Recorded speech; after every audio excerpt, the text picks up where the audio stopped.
What's the best way to get $1 million into your bank account? Well, winning the GoPro $1 Million Challenge 2020, of course. Armed with their GoPro 9s, the team from Addiction Happiness did just that.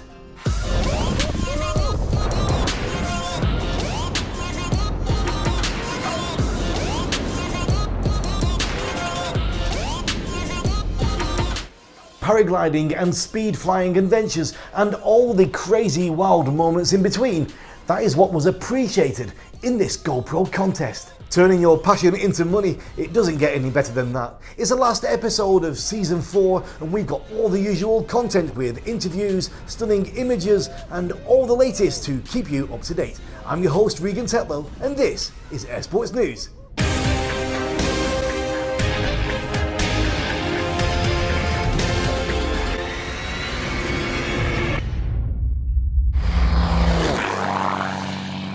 As a previous live commentator of the Sailplane Grand Prix, I've missed seeing this competition in action, and at last, this amazing contest is back in the 2021 calendar. So far, 26 pilots have been registered, mostly from France, but also from Great Britain, Poland, Belgium and Germany. The Sailplane Grand Prix is the most spectacular gliding competition because all the pilots are racing after a regatta start and sometimes racing on the track wingtip to wingtip.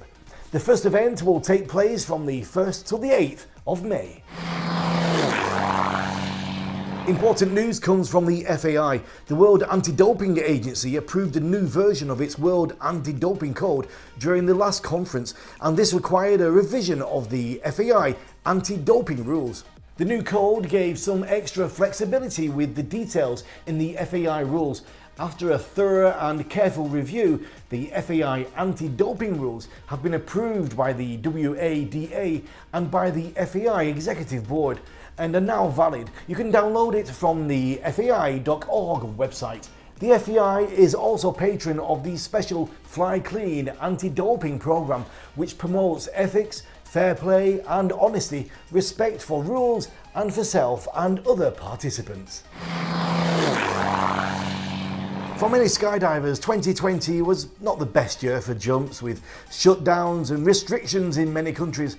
But this year, in the States, everything can change thanks to the Golden Knights recruitment process. The United States parachute team are looking for some new skydivers. The minimum eligibility are active duty branches and E1 to E7 status. Recruits must possess a clean military and civilian criminal or disciplinary record. The offer is stunning. Flying with the best military skydivers, jumping from the Hercules aircraft and taking part in some most solemn aviation events, not only in the US.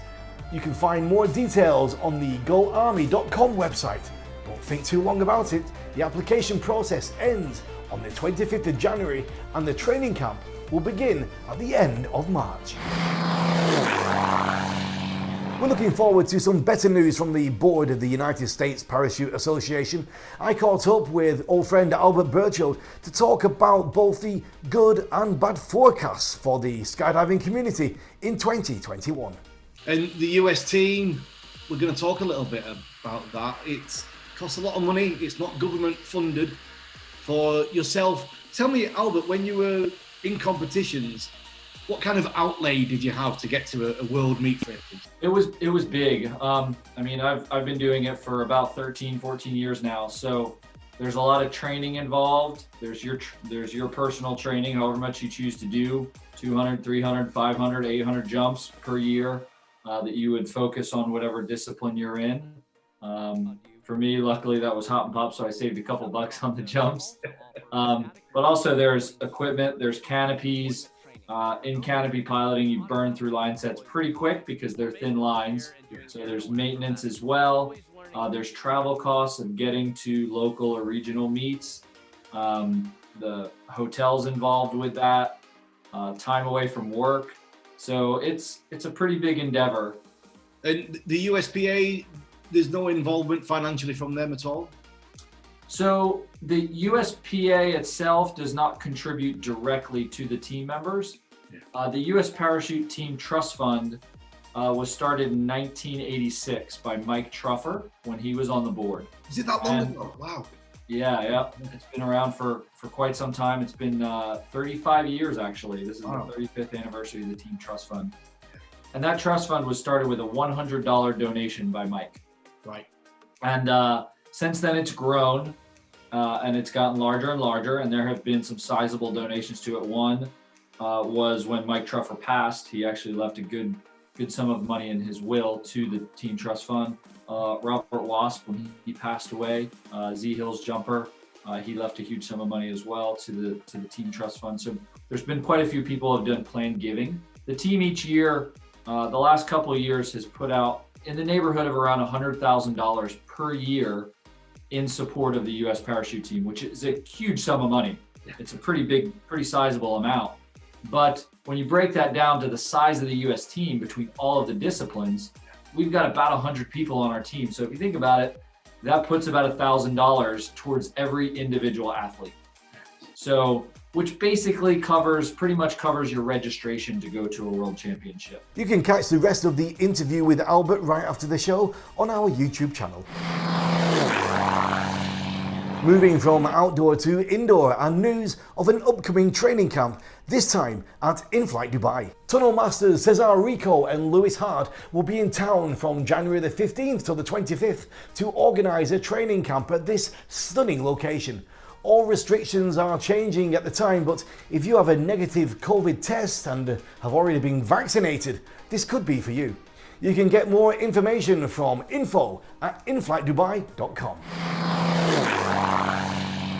Let's move back to the paragliding scene to watch the latest amazing videos from all over the world. If you've been watching AirSportsNews, then you probably already know Hasan Kaval.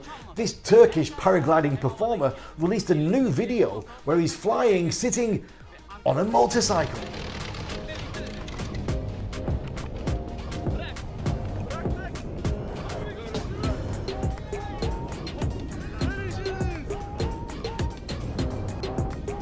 Another movie comes from one of the youngest paragliding pilots on the planet. 7-year-old Mark is already flying on his small wing, of course, with his father's instructor's help nearby.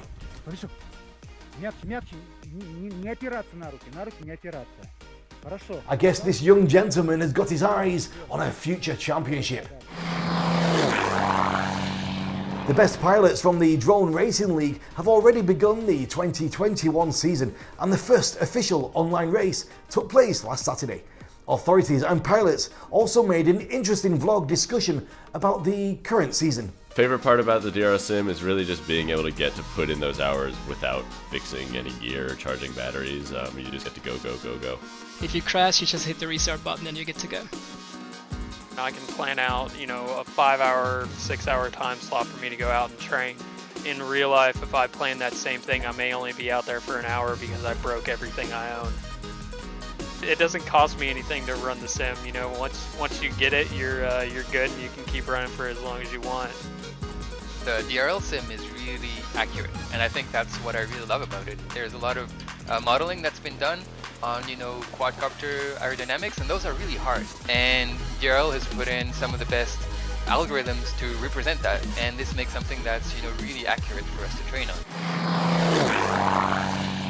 So he's the founder of Active Skydiving and a leading innovator in the sport. Active Skydiving is the longest established and most successful independent AFS school from the UK, with a proven track record of qualifying more students without requiring repeat jumps. Let's find out what is going on in the life of legendary skydiver Scotty Milne. Have you any idea how many people you've trained? Have you got a idea? I wish I'd counted. It's thousands, but beyond that, I really don't know. But it's a great feeling, and I get feedback from people from 20 years later saying, I've just looked through my video or my DVD or something else, and I remember what a great time we had, and thanks for looking after us. And I think that's wonderful. And the great thing, it's still as big a thrill for me to see people succeed as it ever was. I get a bigger thrill out of teaching AFF than I did out of any of the medals or trophies that I ever won. Yeah. And do you find, there's so many different types of student. There's those people that just breeze straight through it, no problem at all. There's the people that get stuck on certain levels. I would imagine you get more satisfaction out of getting somebody through it who's had problems through it. Yeah, I often get sent students that other people's have some difficulty with, and that's great. And 90% of this course is in your head. So if I can calm people down and talk to them and be the smiley, relaxed guy and get them to perform to the best that they can do, anyone can do this. If we combine that with wind tunnel training, because the wind tunnel is the most perfect training aid for skydiving, and that's why we have such a success rate. I try and get them all to go to the wind tunnel with Ali before we come out. And then if they do that, it's easy. Sometimes they have difficulty and have to go away into the wind tunnel and come back again. That's cool. We cater for people and we try to make the best of whatever we can with them. The rest of the interview with Scotty is now available on our YouTube channel. Go and have a look. The FEI Young Artist Contest is an international art contest for youngsters between the ages of 6 and 17. And now we know the theme of the 2021 contest. It is a friendlier world with airsports. Airsports brings people together and creates friendships that connect people from all over the world and of all ages. Now it's your turn to grab your favourite art supplies and create a poster that captures the friendlier world that comes from people meeting and sharing their love of sports aviation. So kids, if you're interested, you can send your art ideas to the FEI until the 1st of April 2021.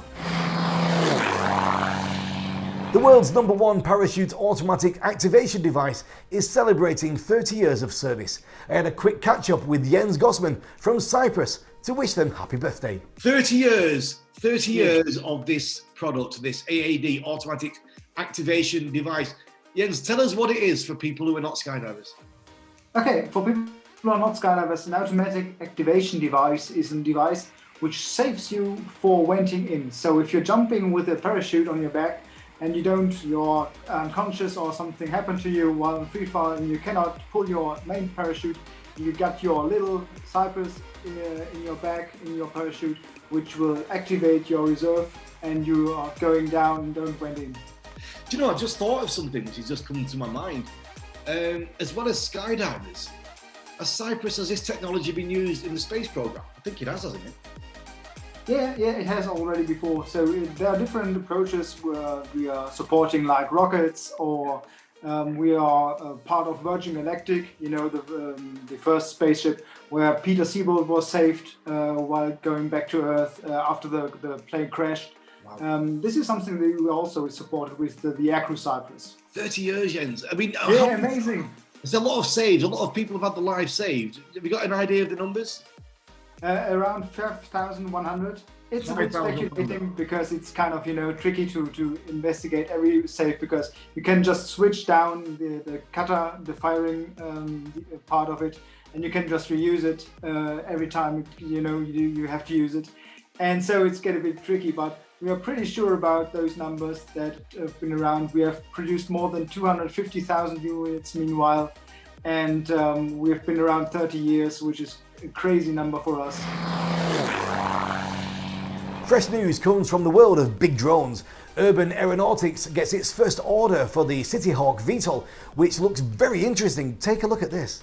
This Israeli-based urban air mobility company announced on Tuesday that it has reached an agreement with Hazola Air to supply 4 Cityhawk vertical takeoff and landing aircraft for emergency medical service applications. Cityhawk will have a top speed of 150 knots, a range of 194 nautical miles, plus a payload of 1,670 pounds. That's it for the news section. Now let's move on to our Hollywood Hero of the Week. Flyboys is a 2006 war drama film set during World War I, starring James Franco, Martin Henderson, and Jean Reno. It was directed by Tony Bill, a pilot and aviation enthusiast. The film follows the enlistment, training and combat experience of a group of young Americans who volunteered to become fighter pilots in the Lafayette Escadrille, the 124th Air Squadron, formed by the French in 1916. The Newport 17s featured in the film include 4 replicas built by Aerodrome Aeroplanes Company. Other aircraft used were a mix of authentic aircraft and a number of Fokker D1 replicas. Aerial dogfight scenes were filmed using CGI effects. On the 10th of January 1966, the prototype of the Bell 206A Jet Ranger made its first flight at the Bell Helicopter Company plant at Hurst, Texas. This aircraft would be in production for almost 45 years. On the 10th of January 1935, the Latico Air 521 made its first flight. Designed by aeronautical engineer Marcel Morn, the airplane was constructed in sections on the ground plant, then transported overland to the seaplane base at Biscayne for final assembly and testing. On the 15th of January 1996, Edward Makula died. He was a glider world champion in the open class and world runner-up in the class on the Zephyr 2 glider, 4-time Polish champion and 7-time world record holder and 17-time Polish record holder.